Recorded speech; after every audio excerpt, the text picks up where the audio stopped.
The ceremony will begin momentarily. Could I please ask that any mobile phones will be switched to silent?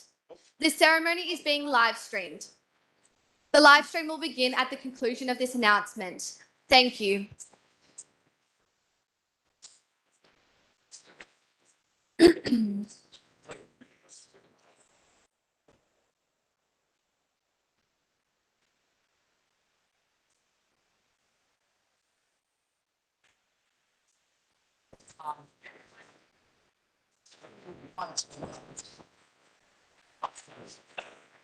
Good afternoon, ladies and gentlemen. May I have your attention, please?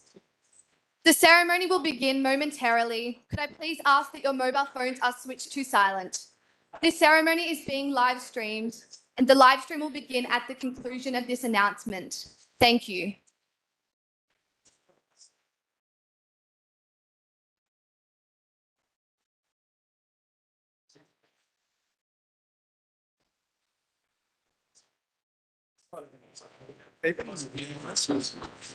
Quite a few. Oh, sorry, I've taken this class selfish. We got it.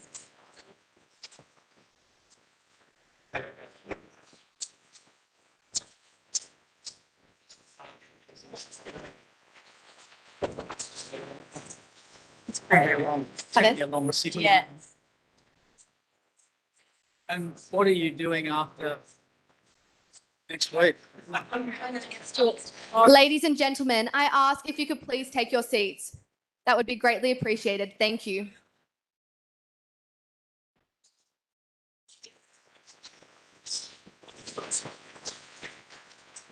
Straight away? And fine.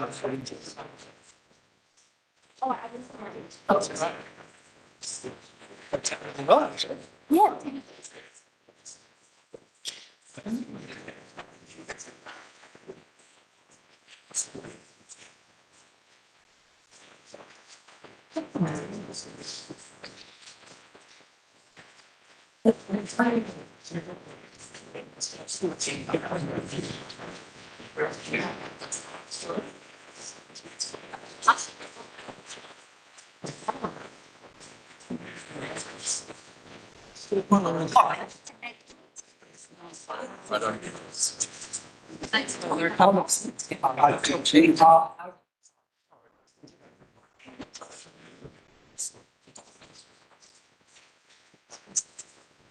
It's still pretty.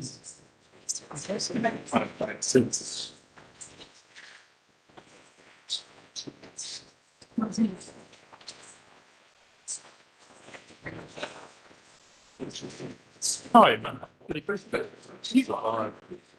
Yes. We've been about some of the sitting nights are pretty intense. You don't. No. We're good here. I just. He will. Yes, I've no doubt. I've no doubt. He will soon.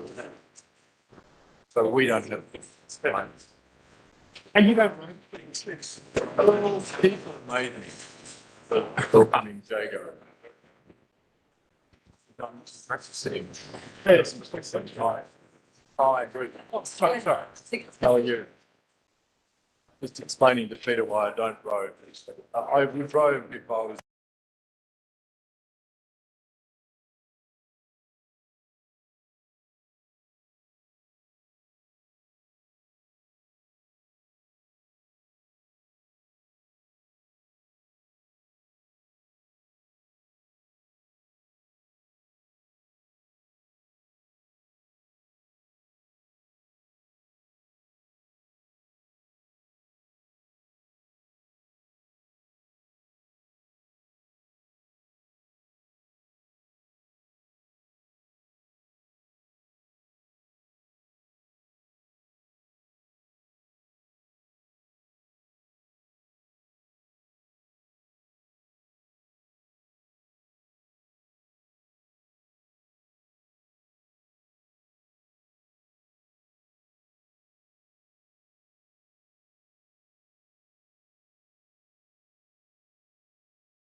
The full court of the Federal Court of Australia is now in session. Be seated, please. Ceremonial farewell sitting for the Honourable Chief Justice Allsop, AC. May I call on Uncle Michael West to give all of us a welcome to country.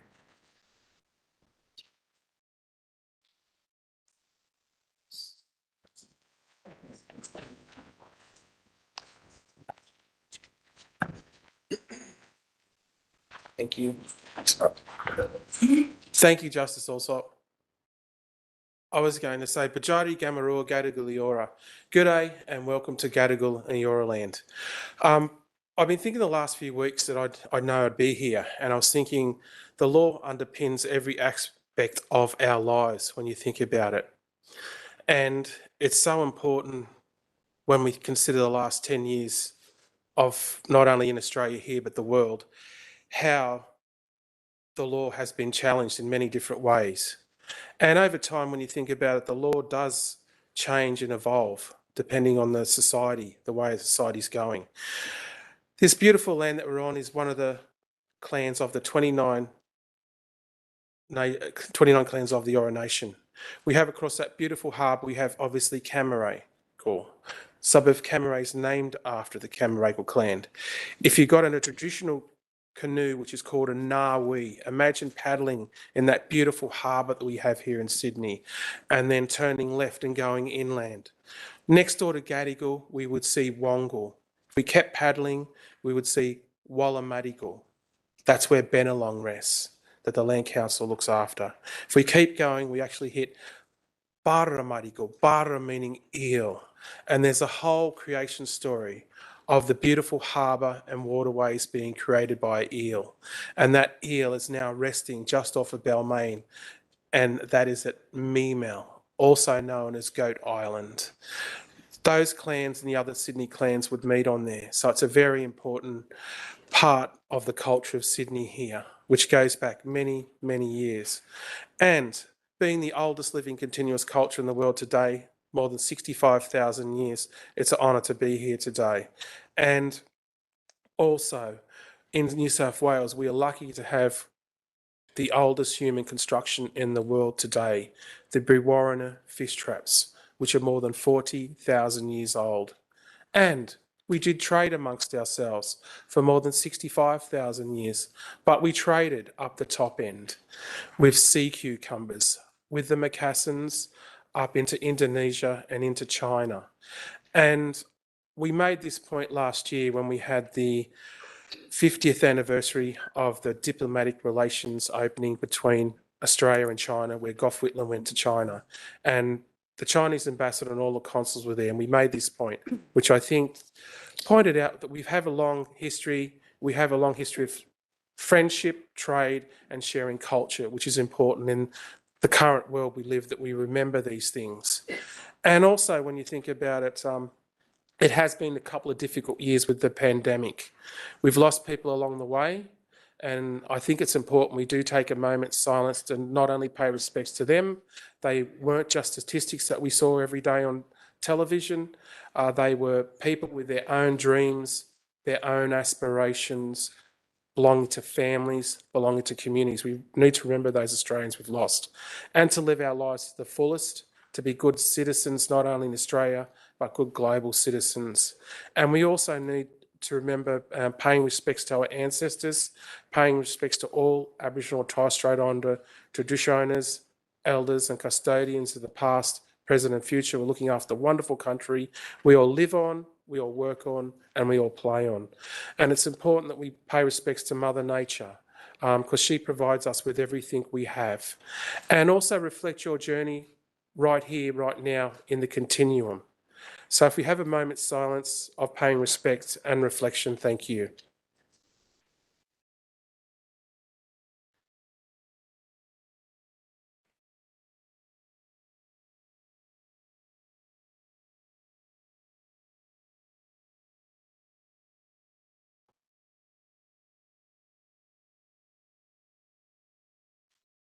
Water falls from heaven, lands on Mother Earth. It finds its ways to the rivers and the ocean. We have the Hawkesbury, Nepean and Georges, which are the aquatic boundaries of your nation. To any of my Aboriginal and Torres Strait Islander brothers and sisters in here in person or online, we warmly welcome you from country, clan, tribe, nation you come from. And to all our brothers and sisters, and we are all brothers and sisters, we belong to one mob, one tribe, humanity. We warmly welcome you from your family, your neighbourhood, your community, and ultimately the country you come from. We share the little blue sphere floating through the ever-expanding cosmos. On behalf of Metropolitan Local Aboriginal Land Council elders and our members, welcome here today. Have a safe journey home to your family, your loved ones and community. And it has been a very interesting 10 years. The law has been tested in many ways when you look around the world. We've had indictments of presidents. Who knows where that's going to go? Then we have war crimes, Mr. Putin and war crimes. And we've had freedom of navigation being tested and all these other international incidents of the law that are happening. But the law is so important; it sits behind everything, and we do have a very important part coming up with our conversations about the law. When you think about it, about the Constitution, about voice, treaty, and truth, and remember that voice will only play one part. It's not. It mightn't solve everything, but it's just one part of moving forward and being respectful of each other and recognising that we are the oldest living civilization in the world today. So always was, always will be Aboriginal land, never ceded. And I hope Justice Allsop has a wonderful retirement and fulfills many dreams that he would like to. Thank you.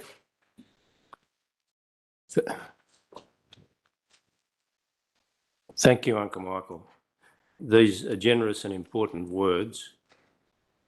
The welcome given to all people here today, my family, my friends, professional colleagues, guests and public, is gratefully received.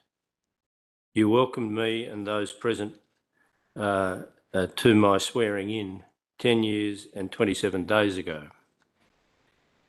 I have the message stick and it remains with the court and it will go to the custody of the next Chief Justice, who is sitting here with us today, Justice Mortimer. Thank you for returning. I very much appreciate it. And I too, of course, acknowledge the traditional owners of the land on which we gather, the Gadigal people of the Eora Nation, and pay my respects to you as one of their elders and all elders past, present and emerging, and to all First Nations people here today.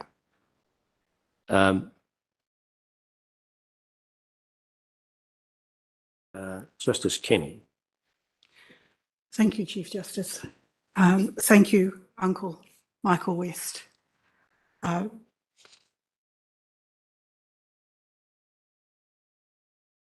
would acknowledge your traditional custodianship and that of the Gadigal peoples of the Eora Nation and pay my respects to you and your elders past, present and future.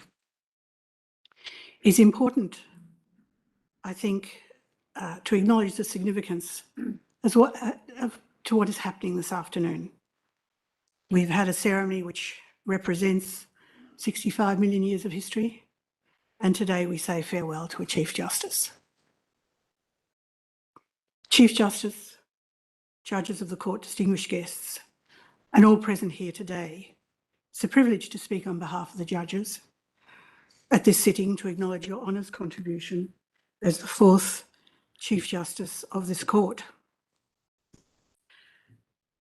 Chief Justice, through vision and leadership, you have brought about a significant cultural change within the court.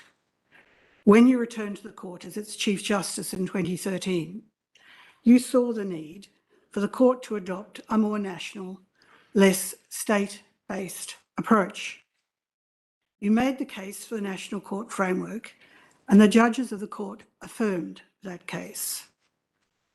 Now, Your Honour, you have, I'm told, a fondness for Blackadder, and I'd like to say your plan was so cunning you could put a tail on it, call it a weasel, but this would be wrong.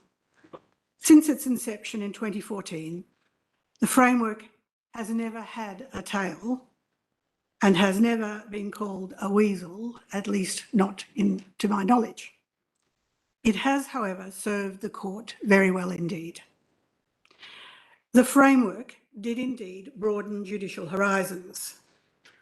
No longer as state-focused as before, we became increasingly nationally oriented, especially with the recognition of national practice areas supported by nationally coordinated registrars.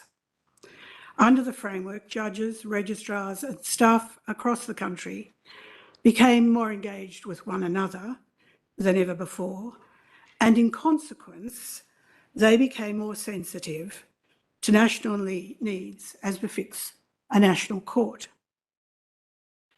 Chief Justice, from the outset, you managed the court through a period of intense technological change, which contributed to the success of the framework and also meant the court was well placed to continue its work without substantial interruption during the COVID-19 pandemic.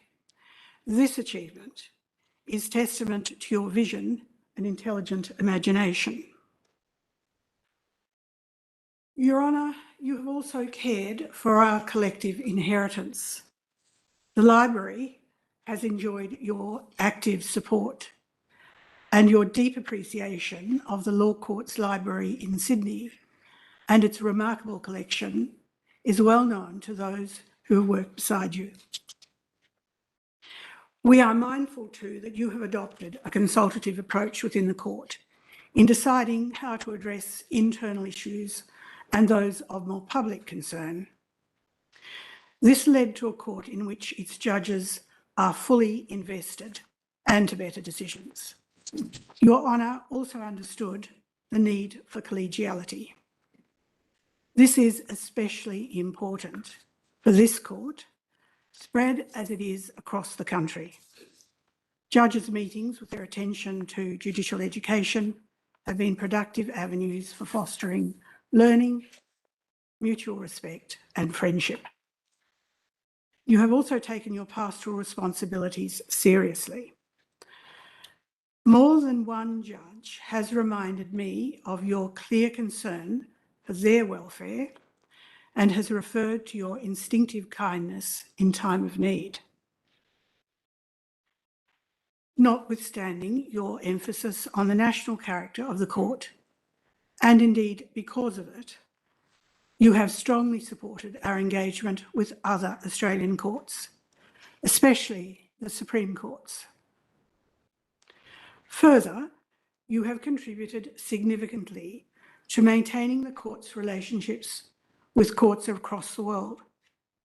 Through your involvement, the court currently has active partnerships and programs with 12 Pacific Island countries and several Asian nations. Your Honour's intellectual leadership is acknowledged within the court and the broader legal community. You have enhanced the court's reputation and the capacity of its judges. While you have written important judgments in very many different areas of law, your Honour's particular interest in maritime law is unmistakable. You have delighted in identifying any ship on the maritime list and in the harbour. Justice Reries, who is sorry not to be here today, drew my attention to Commandant Marine and Pan Australia Shipping, where Your Honour held that an arbitration clause ought to be read liberally to cover representations in pre-contractual negotiations, so as to facilitate a harmonious and workable dispute system between parties in a truly international market. Justices Finn and Finkelstein agreed with this part of your reasons, and your approach avoided parties being hamstrung by competing claims of different national orders. Lord Hope's endorsement of this part of your decision in the House of Lords in 2007 indicates the international influence of Your Honour's jurisprudence. Your contribution to public law has been enormous. You have repeatedly reminded us that good governance and lawful decisions require a careful consideration of context. Your reasons and hands exemplify this.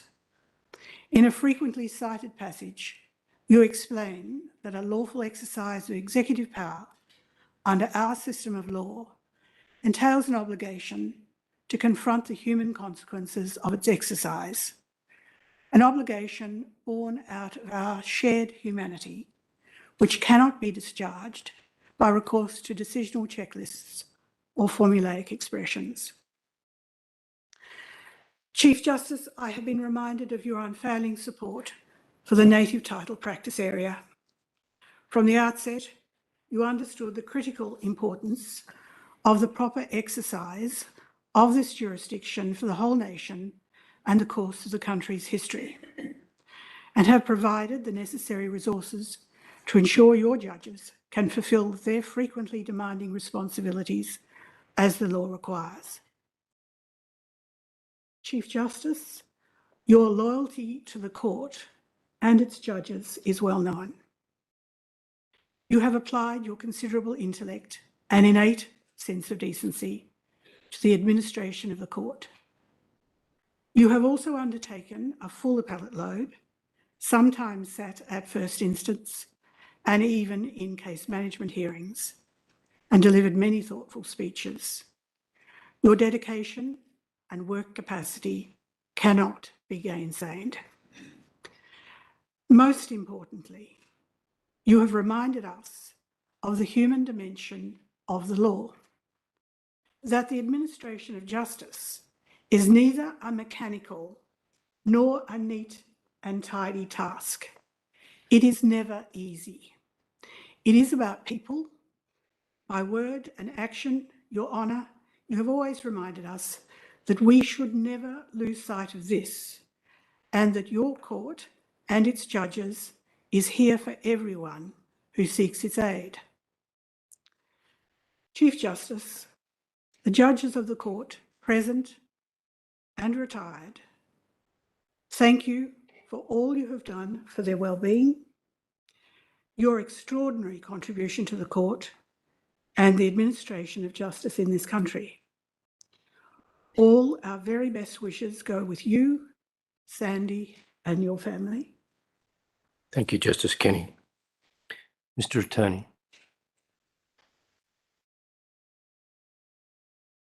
May it please the court. I'd like to begin by acknowledging the Gadigal people of the Eora Nation, the traditional custodians of this land, and pay my respects to their elders, past and present. I'd like to extend that respect to any Aboriginal and Torres Strait Islander peoples present today. It's a great privilege to be here today on behalf of the Australian Government and the people of Australia to celebrate Your Honour's service as Chief Justice of the Federal Court of Australia. On behalf of the Australian Government, I sincerely thank you for the significant and lasting contributions that Your Honour has made as Chief Justice of the Federal Court of Australia. Your Honour retires after a total of 17 years of dedicated service to the Federal Court of Australia. Today is the culmination of a long and distinguished career on the bench. You have devoted yourself to the improvement of the justice system, the law and the legal profession, both within Australia and within our region. That so many of your colleagues in the judiciary and the legal profession are here today shows the high regard in which you are held.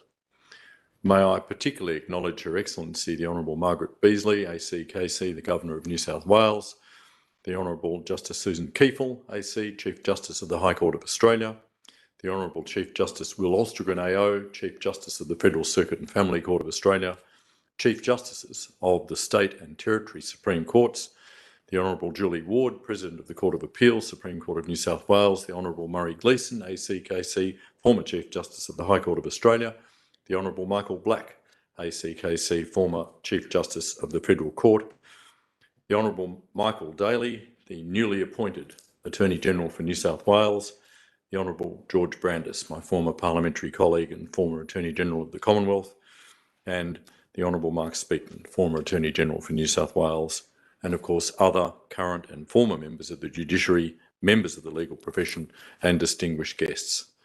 May I also acknowledge the presence of Your Honour's family who proudly share this occasion with you, in particular your partner Sandy, your children William and Julia, your parents John and Philippa, and other members of your family. I feel a certain sense of symmetry about today's occasion. In March 2013, during my first term as Attorney General, I had the privilege of speaking at Your Honour's swearing in as Chief Justice of this court. It is somewhat bittersweet to be back in this courtroom to farewell you a decade later. Your Honour has been an outstanding judge and leader of the court during what has been at times a turbulent period in our history. Your departure will be deeply felt. Speaking again here today offers me a renewed opportunity to embarrass Your Honour by reciting, as is customary, some of your many achievements over a long and distinguished career. And there is a certain symmetry here too, for you started that career serving as associate to the late Sir Nigel Bowen, AC, KBE, QC, the first Chief Justice of this court. Your Honour's promise as a future leader in the profession and on the bench was evident even then. I'm reliably told that at the completion of your associateship with Chief Justice Bowen, other judges of this court remarked that you yourself one day would become Chief Justice of this court. Having said that, Your Honour's path into the law was not as traditional as might be expected.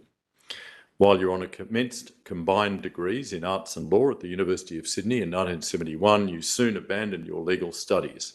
Surprisingly, for a future Chief Justice of this court, I'm told that you had an initial distaste for administrative law in particular.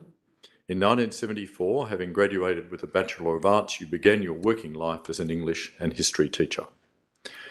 Fortunately for the Australian community, Your Honour returned to university in 1977 to complete your Bachelor of Laws, graduating in 1980 with first-class honours and the University Medal. After completing your associateship at this court, you proceeded to join the bar in 1981. There, Your Honour honed your expertise and practice in many fields, including tax, trade practices, bankruptcy and insolvency, maritime law, intellectual property, and administrative and constitutional law, to name a few. During this period, Your Honour also found time to tutor and lecture in equity, real property, bankruptcy and insolvency at the University of Sydney Law School. Your trusted clerk from this time told me of one memorable occasion where you accepted a workers' compensation brief. After cross-examination, you queried the deadline for providing your written submission and were told by the presiding judge, "We don't do written submissions." Nevertheless, Your Honour was quite insistent on putting forward your written submission.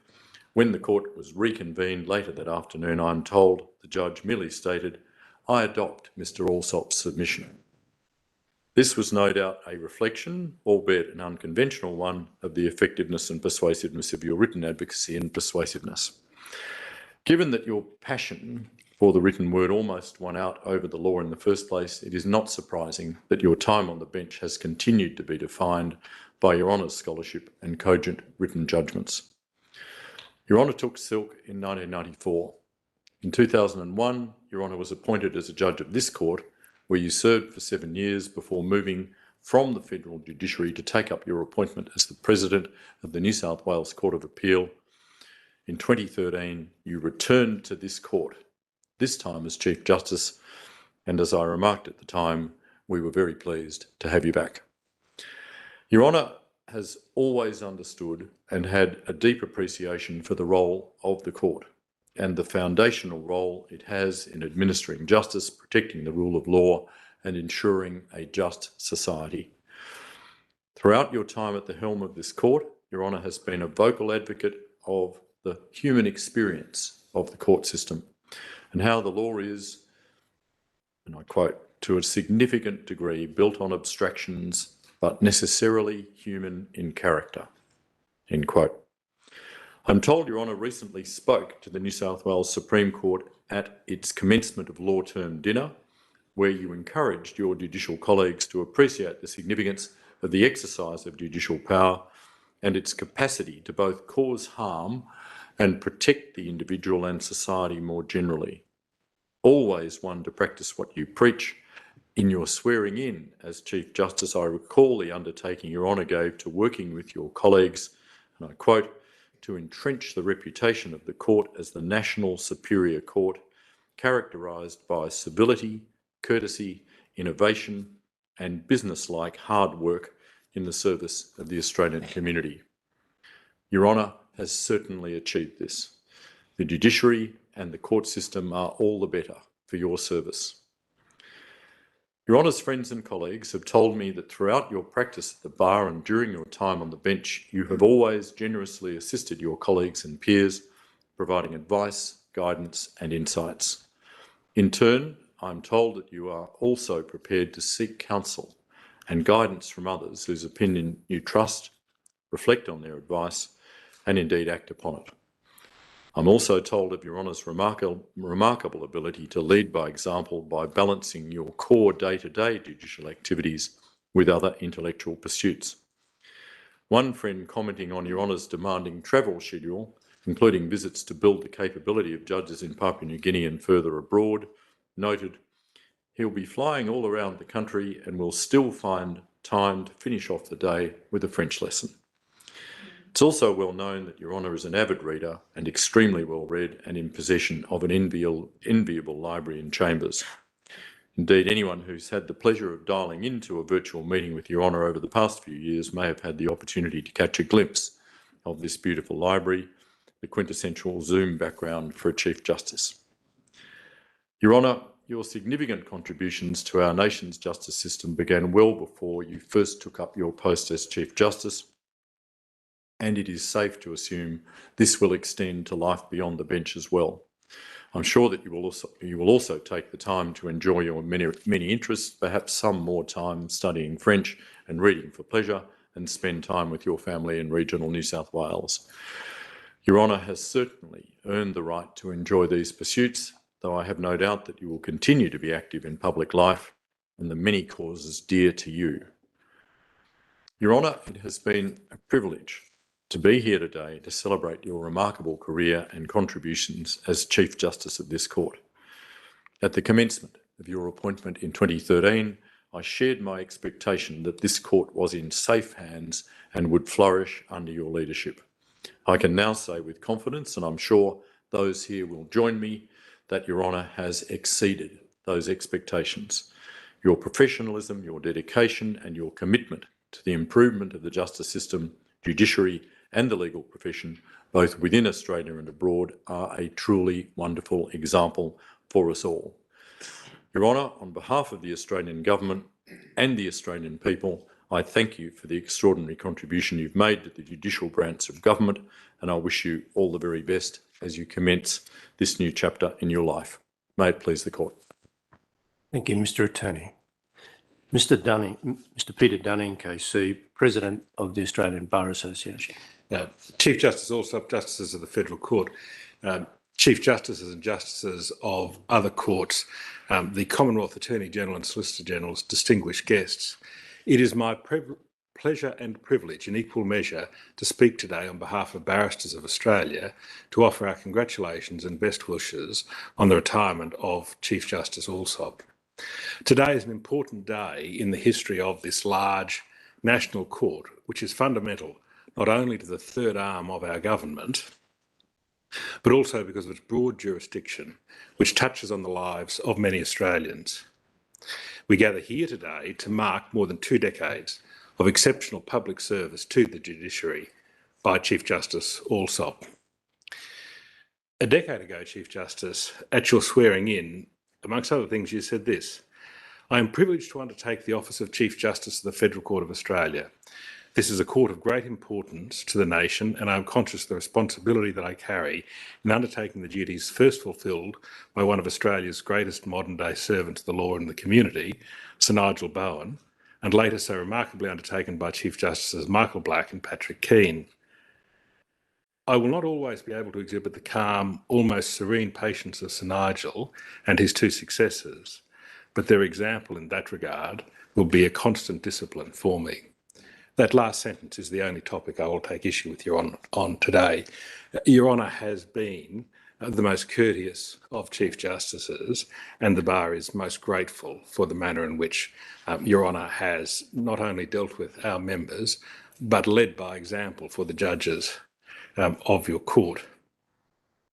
If not today, in the next couple of days, Your Honour will join the pantheon of former Chief Justices of this court that you spoke so eloquently of on that day.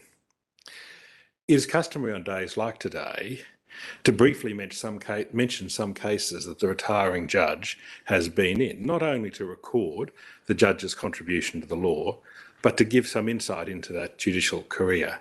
I will limit myself very briefly to just three, but they are only a fraction of Your Honour's legacy. A durable metric of Your Honour's contribution to the life of this court, and indeed the Supreme Court of New South Wales when you were President. Early on, or relatively early on in your career, Your Honour at first instance gave judgment in a matter called Walter Brown Cross-Pacific Trading. Your Honour gave a pithy explanation of the obligation of candour on an ex parte application. That erudite exposition has been adopted without qualification or expansion by intermediate appellate courts across this country. Your Honour's judgment in Calfex Refineries and Stavvar in 2009 in the New South Wales Court of Appeal and its distillation of the salient features test in novel negligence case has become the standard instruction for the discernment of duty in such cases. Your Honour's judgment in Hands and the Minister for Immigration and Border Protection merits special mention. It was a decision of the full court of this court in which Justice Markovic and Justice Stewart concurred in the reasons that Your Honour had offered. Having described the appellant in that case, in your own words, as far from perfect, Your Honour then went on to record the manner in which this gentleman had been dealt with in the assessment of his matter. Having said that, the submissions put forward on behalf of the Minister were much too definitional in character. Your Honour said this: "That said, nearly 30 years after the Royal Commission into Aboriginal Deaths in Custody, 2 decades after the Stolen Generation report, it is surely now part of Australian society's cultural awareness and appreciation that kinship, family and community lie at the heart of Aboriginal society, underpinning its laws, rules and social behaviour." Your Honour went on a little later: "If modern Australian society's cultural awareness and appreciation should be taken to be, as I have stated, surely that would be the very foundation of a decision which affects Aboriginal family and community. The appellant's place in that community and the effect on the Aboriginal community of his removal were matters of significant importance. They were not considered, or barely considered." On behalf of the barristers throughout Australia today, I acknowledge the First Nations people of our lands, and it is appropriate that I note Your Honour's distinguished contribution in this area of jurisprudence. It stands as an elegant reminder to all of us that we must each do what we can to address that matter. Moreover, the case stands as an icon that fidelity to principle and a just outcome are not incompatible. Indeed, the opposite, they are entirely compatible. Your Honour's had a judicial life that has been a life well lived. Your Honour's joined today by many members of your family.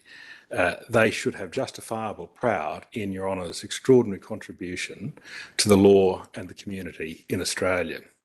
They should share the accolades that are rightly delivered to Your Honour on this day. The sheer number of them speaks itself to the warmth of Your Honour's personality and the depth of your humanity. Your Honour as a judge was in equal measure decent, compassionate, brilliant, humble and incisive. The bar salutes your service, Chief Justice. Those of us, myself included, who had the privilege, and that it was, to appear before you, were better judges for it. And that was not just because of the anxiety and the lead up to pitching ourselves against Your Honour's intellect. It was because an appearance before Your Honour was this elegant, challenging viva that you came out better for as a barrister, if not necessarily successful. Can I also particularly note the assistance of Your Honour, indeed all members of the court during the COVID pandemic, which so significantly affected the lives of our members. We will never forget the effort that Your Honour and all of the judges put in to addressing those difficult circumstances. Chief Justice Allsop, simply put, you are one of the great judges the bar has ever produced, and it is my privilege to congratulate you and thank you for that today. The bar wishes Your Honour and your family many happy years in the next stage of your career. May it please the court. Thank you, Mr. Dunning. Dr. Higgins, SC Senior Vice President of the New South Wales Bar Association. May it please the court. I acknowledge the Gadigal people of the Eora Nation, the traditional custodians of the land on which we meet. I pay my respects to their elders past and present.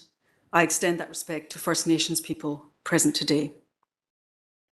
Chief Justice Allsop, it is such a privilege to speak on behalf of the New South Wales Bar Association today to mark Your Honour's retirement as Chief Justice of this court and more broadly from a distinguished judicial life. The President, Gabrielle Bashir SC, is in court today and regrets that she cannot attend. She asked me to convey her sincerest best wishes. Your Honour's path through the law has been, as we have heard, singularly linear. Despite, or perhaps because of this, the characteristic movement of Your Honour's reasoning on the bench has been to view things in the round, in a way that facilitates the coming together of opposites. In this, you have been influenced by the psychiatrist and philosopher Dr. Ian McGilchrist. As he observed in The Master and His Emissary, our talent for division, for seeing parts, is of staggering importance, second only to our capacity to transcend it in order to see the whole. We need the ability to make fine discriminations and to use reason appropriately, but these contributions need to be made in the service of something else. Vocationally, the something else which Your Honour has served includes this court and the New South Wales Court of Appeal. You have presided over and brought unity of purpose to each of those institutions.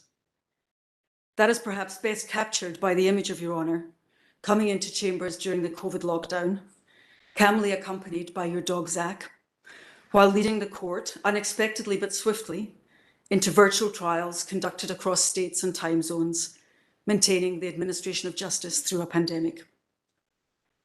The life of the law is relational. It is a man and his dogs and his colleagues working in a building with a troubling tendency to flood. But the law's functioning must be formal and effective and uninterrupted. And so it was. The introduction of concise pleadings was a significant initiative of Your Honour's time as Chief Justice.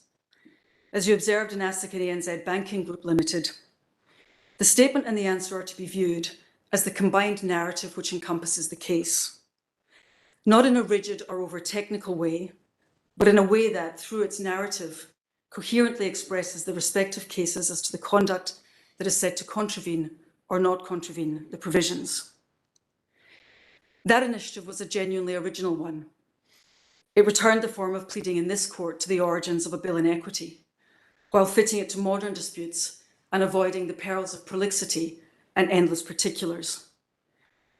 It recognised the call for a coherent narrative in law, and that law ultimately writes itself upon the pages of the lives of people, as Your Honour has put it. offering those people finality of resolution in accordance with settled principle. Intellectually, the something else which Your Honour has served in your judicial and extrajudicial writing is the pursuit of the often ineffable but always necessary human element in law. That is a subject which can seem elusive because we are the subject. As Your Honour observed last year in your address thinking about law, the importance of how we attend and of context, law is not all about taxonomy, systems, rules and definition. It is not all about short answers to simple questions.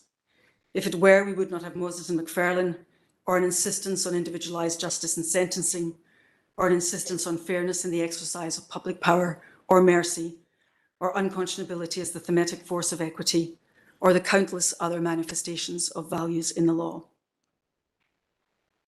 These kinds of concern have animated Your Honour's contribution to this country's jurisprudence across many fields of law. In a further passage from Hands and Minister for Immigration and Border Protection, while discussing the consequences of failing the character test under the Migration Act and the reach of executive power, you observed, genuine consideration of the human consequences demands honest confrontation of what is being done to people. Such considerations do not detract from, indeed they reinforce, the recognition in an assessment of legality that those entrusted with such responsibility be given the freedom of lawful decision-making required by Parliament. Your Honour has also found this humanity in perhaps less obvious places. This court's insurance list is another significant achievement of your time as Chief Justice. In ASIC and TAL Life Limited number 2, you said this: the second insured was not just a contracting party viewed in a disembodied way, with rights and obligations in law, but a person to whom and to whose financial security the policy was important. Your Honour captured the fact that risk is a pervasive source of human uncertainty and vulnerability, which the law principally allows us to manage through contracts of insurance. So too, Your Honour has observed that bankruptcy is not just about debt collection, but also about how that status changes a person, how it marks and alters a life. Before Your Honour turned to the law, you briefly taught English and history, as we have heard. But in truth, Your Honour never ceased being a teacher. You have for some time taught our legal community through living the thing that you wished to teach. You have been an exemplary jurist, judge and leader. There has been no delusive exactness in Your Honour's thinking, but there has been great clarity of purpose. Your Honour has always been profound, if not always audible. Chief Justice Allsop, on behalf of the New South Wales Bar, thank you for your service to the administration of justice. That gratitude is manifest here today. Phil Bolton SC, speaking 10 years ago to welcome you as Chief Justice of this court, observed that when you were first sworn in as a judge of the federal court, the court was filled to the gunnels. Today we have spilt over the gunnels and are washing down the AVL links that connect the various rooms of this truly national court. I hope that Zach is somewhere in the building. I know that your multi-generational family is. We wish you fulfillment, Your Honour, in everything you now choose to do. There are so many poems still to read and hungry chickens to feed. Nevertheless, Chief Justice, the New South Wales Bar will miss you. May it please the court. Thank you, Dr. Higgins. Mr. Murphy, President of the Law Council of Australia.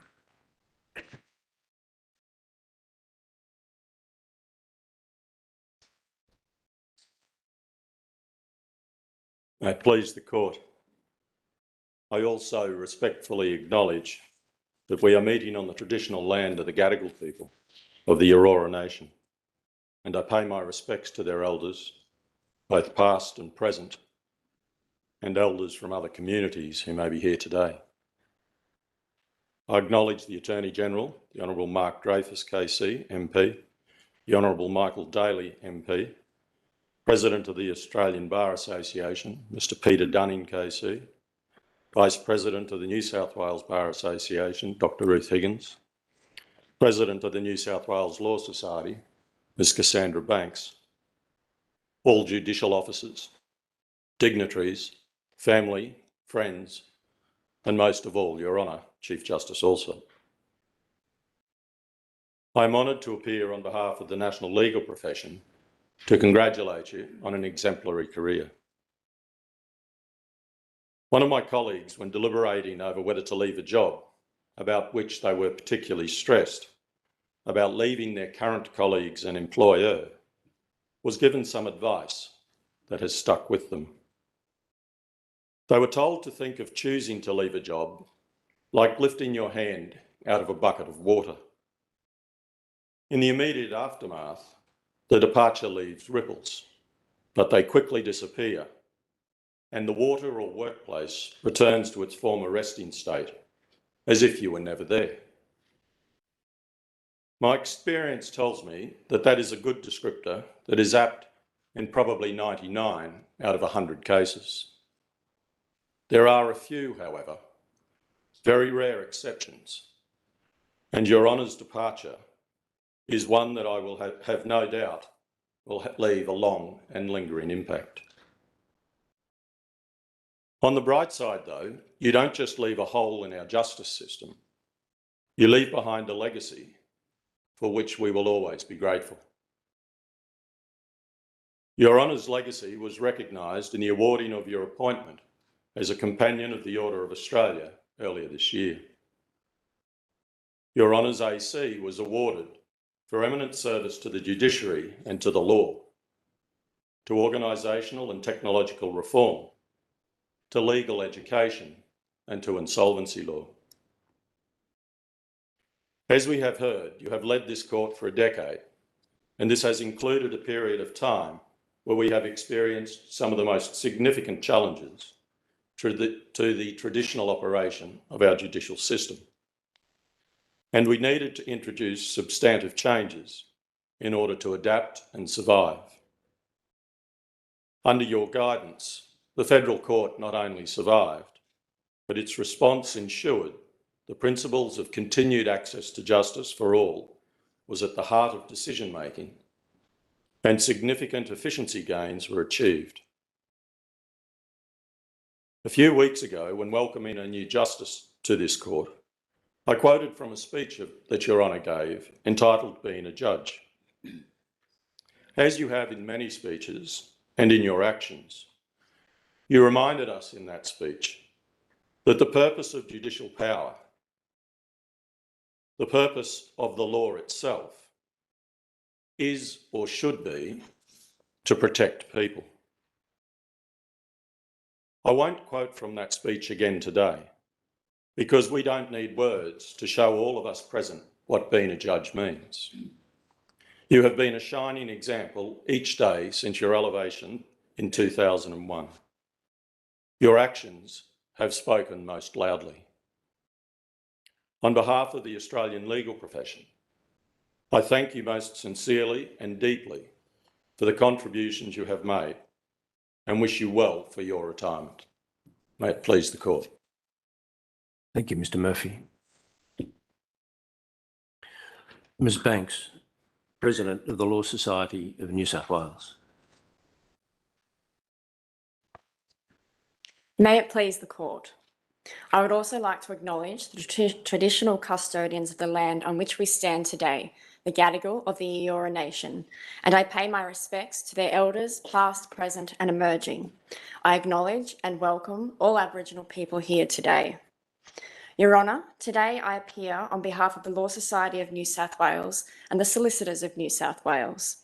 I am honoured to come before the Court for this farewell sitting in order to thank you on behalf of the solicitors of this state for your enduring contribution to the law. As promised, Your Honour, I will be brief, but that is certainly not a reflection on your esteemed career. Your Honour has been a distinguished servant of the law for many years and the Chief Justice of the Federal Court of Australia for just over 10 years. Your humility and humanity have been matched only by your intelligence and ingenuity. In meetings with me and my predecessors over the years, you have demonstrated a deep understanding of the challenges that solicitors face and a keen interest in fixing problems before they arise. Your Honour's understanding that the use of technology in the justice system was something to be embraced has led to your jurisdiction being arguably best in class when it comes to managing large and complex matters, spanning different jurisdictions in the most fair and efficient manner. This has been a hallmark of your decade leading the court. In 2019, you spoke of the importance of courts taking a lead role in the responsible implementation of technology in the law and in legal practice, with a specific emphasis on problem solving and the facilitation of the just resolution of disputes in a quick and inexpensive manner, while still maintaining the fundamentally human character of the courts. It was no accident then that the Federal Court led the way in managing the response to the pandemic just 1 year later, ensuring that the business of the court was maintained with the least disruption as possible. Since the pandemic restrictions have eased, you have championed the opportunity to learn from the practices that were forced to change and to harness those that can deliver long-term benefits. You noted that this is a challenge about which our system had to be open-minded, honest and thoughtful.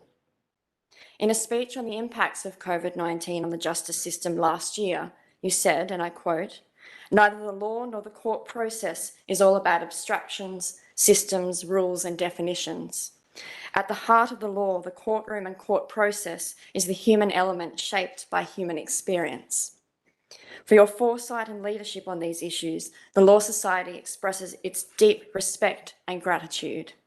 You have repeatedly stated the courts are human institutions, and you have lived this value, showing compassion, understanding, and a strong desire to see justice done, particularly in relation to vulnerable cohorts caught in the justice system. Your interest in and empathy for Aboriginal and Torres Strait Islander people in particular stands out as a sign of your abiding commitment to justice. You have noted that native title cases provided you with an insight into the complex task of reconciling history and injustice with present-day realities, rights and responsibilities. That the resolution and recognition, according to law, of the long-existing rights of the Indigenous peoples in this country is not only important to them as litigants, but also for the nation as a whole. It is an extraordinarily difficult national task involving the need for goodwill, patience and determination. Your Honour has been a model of those admirable traits, and we thank you for your service. On behalf of the Law Society of New South Wales and the Solicitors of New South Wales, we wish Your Honour a happy retirement and our best wishes to you and your family. May it please the Court. Thank you, Ms Banks.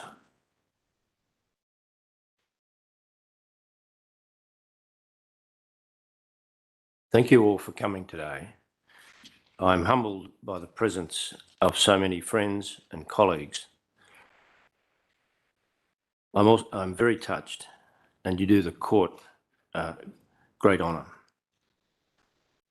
Thank you to the speakers, Uncle Michael West, Ms Banks, Mr Murphy, Dr Higgins, Mr Dunning, and Mr Attorney. I acknowledge at the bar table the new Attorney General of New South Wales, the Honourable Michael Daly, the Solicitor General for the Commonwealth, Dr Stephen Donoghue, KC, my former attorney, the Honourable George Brandis, KC, and Dr David Benaday, CKC, a former Solicitor General of the Commonwealth of Australia. There is so much and in a sense so little to say when you're on your way. But I wish to take this opportunity in this magnificent courtroom that my Chief Justice, the Honourable Michael Black, created to thank those to whom I owe a debt of gratitude. I also wish to reflect very briefly upon the court, recognising as I do that time has moved and the next Chief Justice is sitting with me, Justice Mortimer, who has my congratulations of the warmest kind and the congratulations of all the judges of the court. First, not last, is my family. I am blessed by having my mother and my father here today. Words cannot fully express my gratitude to and love for them. They are two quite remarkable people who loved, supported and cared for Richard, Anne and I, and still do. Through their sacrifices, they ensured that we all obtained a first-class education, and they gave us a happy and loving home. Never did they require us to conform to their view of our future. They allowed us, through their wisdom and love, to make our own mistakes and make our own paths. They saw me enter the judiciary in this approximate space in the old Court 21A in 2001, and like Mr. Attorney, they're here to see me out. My son William and daughter Julia are both here. I love you very much. It gives me the greatest pleasure to see you here with Emily and Sophia.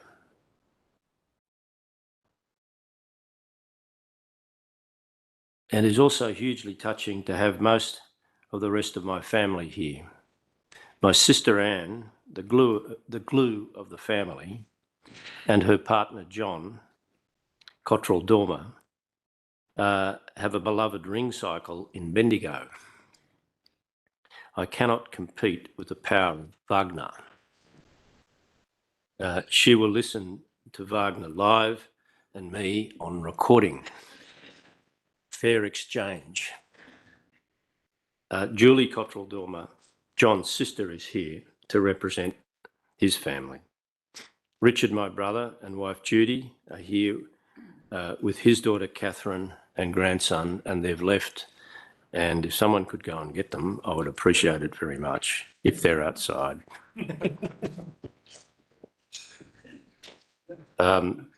Alexander or Sandy.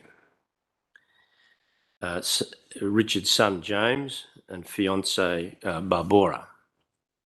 Roslyn Wilson, James and Catherine's aunt, is also here, as well as Judy's children, Sarah and Alexander Swan.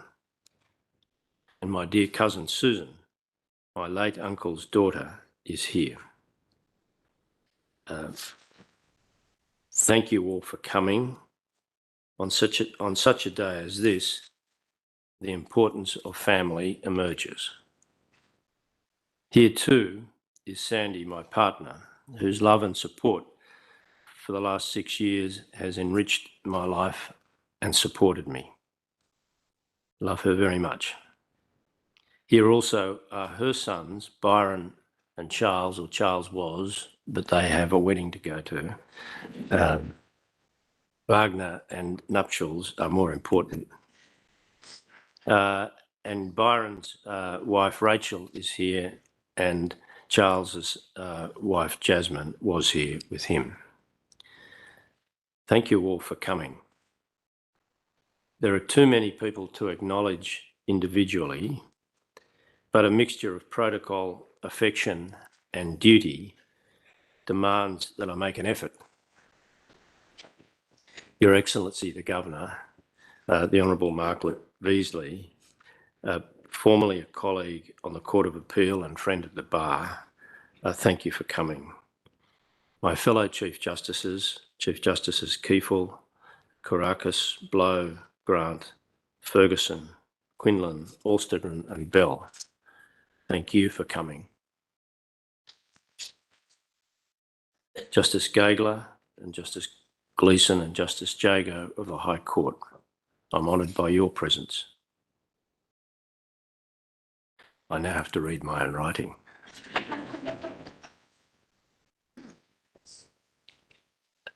And former Chief Justice of the Family Court, the Honourable John Pascoe, the Honourable Keith Mason, ACKC, my predecessor as President of the Court of Appeal and long-time friend. Former High Court Chief Justice, the Honourable Murray Gleeson, my Chief Justice, as I said, the Honourable Michael Black, former Chief Justices former justices, I'm sorry, of the High Court, the Honourable Mary Gaudron, the Honourable Michael McHugh, and the Honourable William Gummer. My former Chief Justice on the Supreme Court, the Honourable James Spiegelman. So many other colleagues and friends from the Court of Appeal and the Supreme Court, including President Julie Ward, also a former associate of Sir Nigel, and other judicial officers, friends and colleagues from the Bar, former colleagues from the Federal Court and the Supreme Court. There are friends for life from school days here, and many, many others, including Tim and Marge McMullen, who taught me about teaching history to teenagers, lessons that I later deployed in explaining things to attention deficit disordered judges. Speaking of teaching and school, my former colleague on the Court of Appeal and friend, and with whom I read, Roger Giles, is here. He taught me lots, more than lots, about quietly getting one's way in court. My clerk, Paul Daly, who taught me many things about the operation of the law that are best not discussed in a circumstance such as this. And I'm honoured also to have present Andrew Rogers, the Honourable Andrew Rogers. Thank you for coming. You taught me and my generation, through a mixture of fear and flattery, how to run a commercial list and how to behave in one.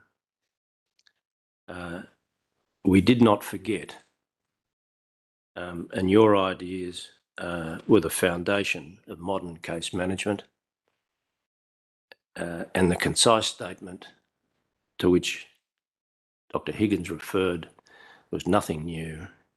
It was in your practice note in 1983.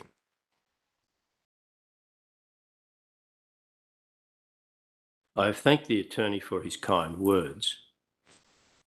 We worked together in 2013 and have done since last May. May I now, on leaving, thank you for your courtesy and attention to the important conventions of the relationship of the two offices we hold in the two branches of government which we inhabit. I have enjoyed our working relationship. Former attorney Branders, thank you for coming, and thank you for the very same things, your courtesy and attention to the important conventions of that relationship. I enjoyed working with you very much. Unfortunately, the Honourable Nicola Roxon, the Attorney General in office at the time of my appointment, could not be here today, and she asked that apology be especially noted. In other shorter sittings in other cities, I have thanked the profession of each state. I do so again in New South Wales. Their independence and quality of advocacy is a hallmark of the administration of justice in this state. The power of executive government, the power of wealth and privilege, and the power of popular sentiment and opinion cannot be faced effectively by courts without an independent and learned profession to stock its numbers and to give fearless advocacy. In those other sittings in other cities, I have thanked the Chief Justices and Supreme Courts for their friendship, collegiality and assistance. I do so again today, particularly to Chief Justice Bell and former Chief Justice, the Honourable James Spiegelman, and the Honourable Tom Bathurst, who can't be here today. Our federal judicature, that is Commonwealth and state courts, requires a daily process of mutual respect, friendship, collegiality, and a proper rejection of institutional hubris. This is drawn from the essential humility and that we must display, that is demanded of us on a daily basis by the apparent skill and talent of those around us in our own and other courts. Australia is fortunate to have a judiciary of great quality which navigates and mediates the not easy path laid by a federal structure by the use of tact, mutual respect, collegiality and friendship. These are not just good professional manners, they embody a demand of the Constitution. I must also thank my staff who over the years have put up with me. My kindness is exaggerated at times. My EAs, Mari Miller, Anne Tarragano, Fiona Piercy and Nicole Sinclair, have given me more assistance than I sometimes deserved. They have been loyal, patient and attentive, for which I'm very grateful. May I especially thank Fiona, who has been with me on and off as either now unused word, secretary or EA, since 1992. My current staff, Amy Lee and Lucy Nason and Vic Allberg, join a long list of associates, too many to name, many of whom are up there in the last two rows in the dress circle. Without exception, they were remarkable young people whose talents enabled me to appear more learned than I really am.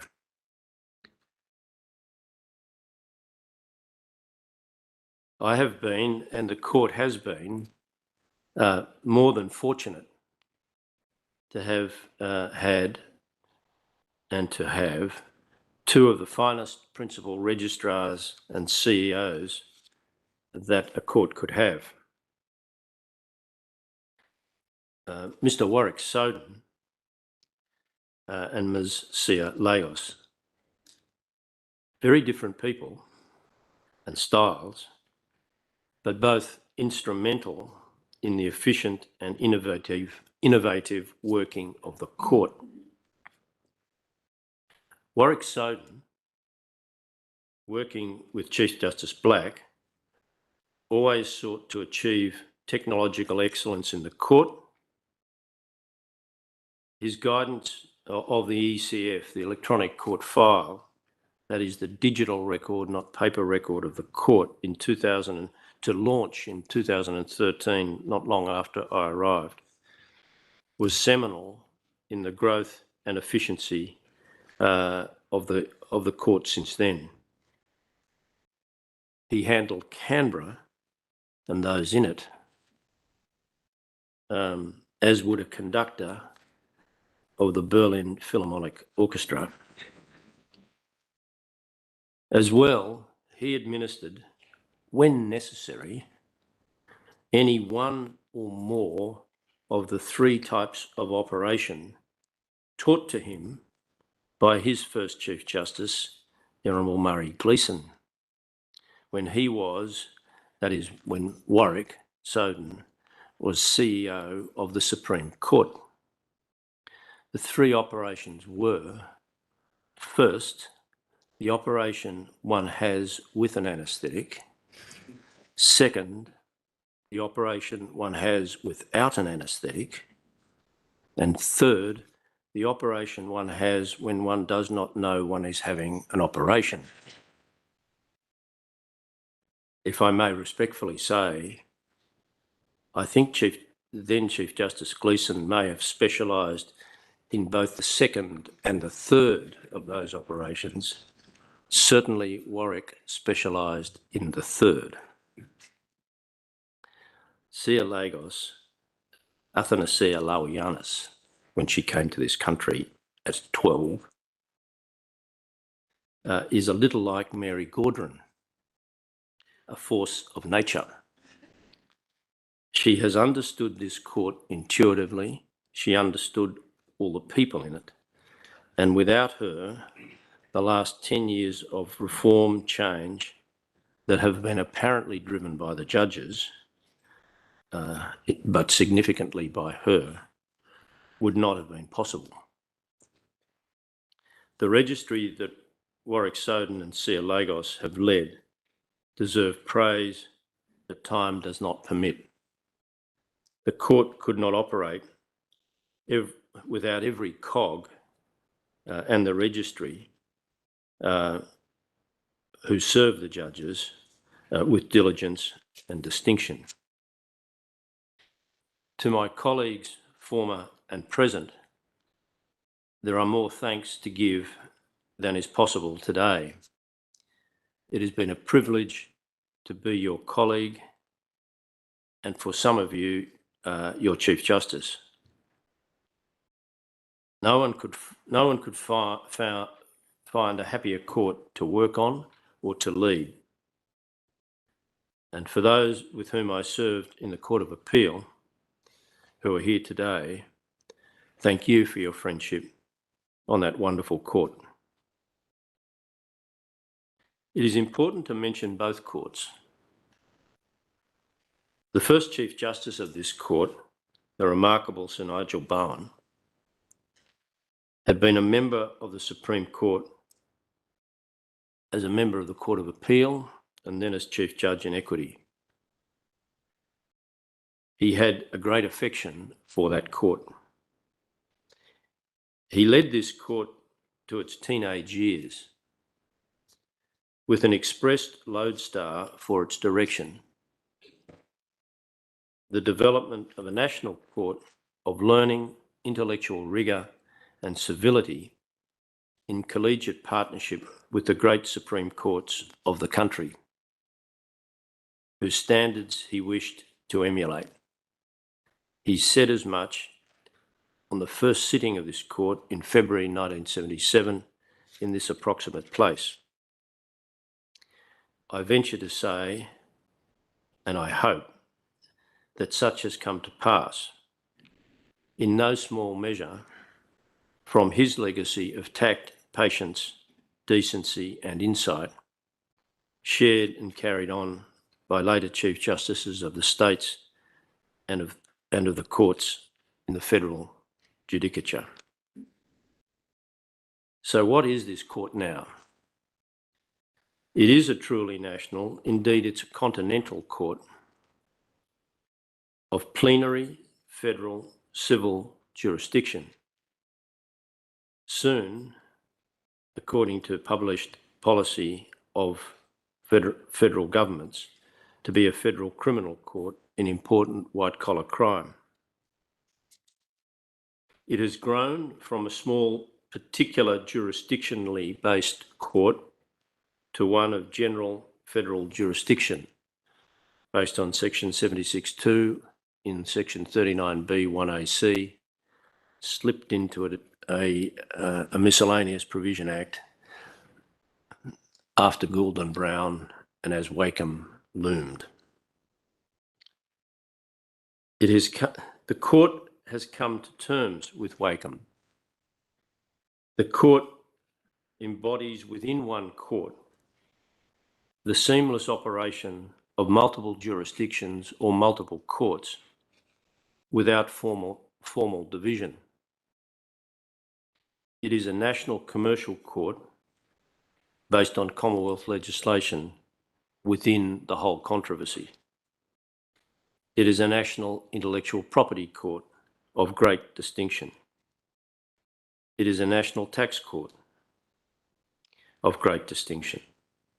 It is a national industrial relations and employment court based on the corporation's power, therefore now covering almost all workers in the country.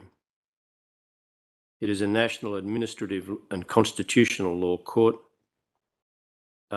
supervising all decisions of officers of the Commonwealth. It is a national admiralty and maritime and shipping court recognised around the world. And it is a national native title court dealing with one great pillar of reconciliation, the rights of First Nations people to the land inhabited for 60,000 years. The challenges and difficulties of organising and maintaining coherence and consistency in such an interlocking body of jurisdictions are challenging for a Chief Justice, but also for the judges of the court. But they are challenges defeated daily by good organisation and the attention to detail of the judges of the court. The governance of these internal seamless courts requires development, but this will come naturally and incrementally as the court in its organisation settles down. The organising coherence of the jurisdiction of this court is a series of subject matters upon which legislation is passed.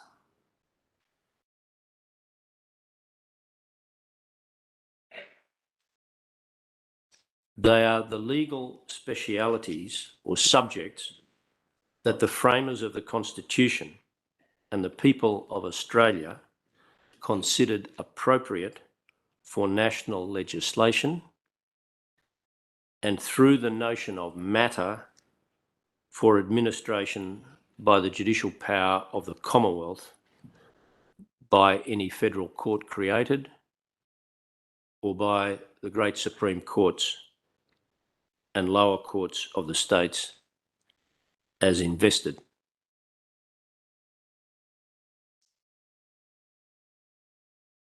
Let me say something that is not intended to be controversial, but emblematic of those things, and why the court is somewhat different from Supreme Courts.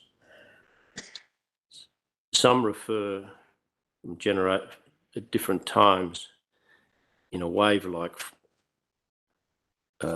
pattern to the need for a federal court of appeal. In my respectful view, that is problematic. Why? Because the areas of which I speak, the great subject matter areas of the court, are more than often complex and truly specialised areas, not all, but many, such as intellectual property, tax, admiralty and maritime, native title and others, that requires the very best judges in those areas to hear first instance matters, and the same very best judges in those areas to hear appeals. A well-organised full court system can bring about the focused experience in those different areas for consistent quality jurisprudence.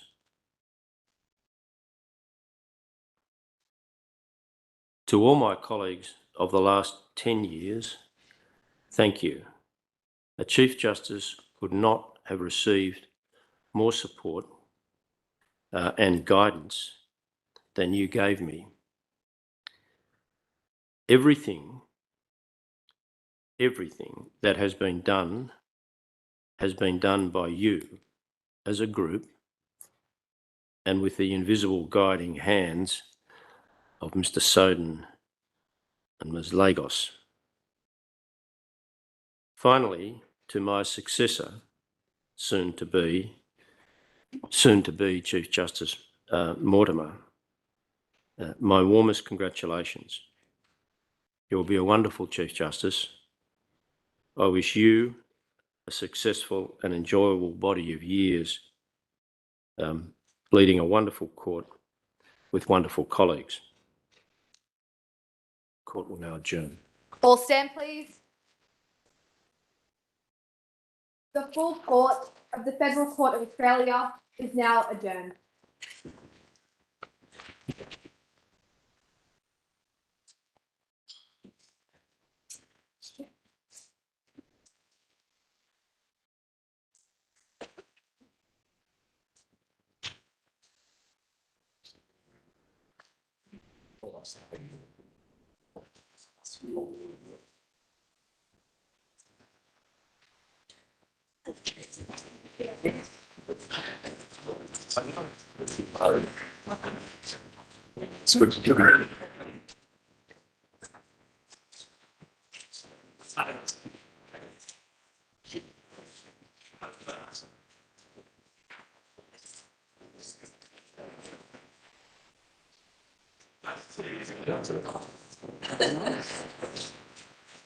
Yeah.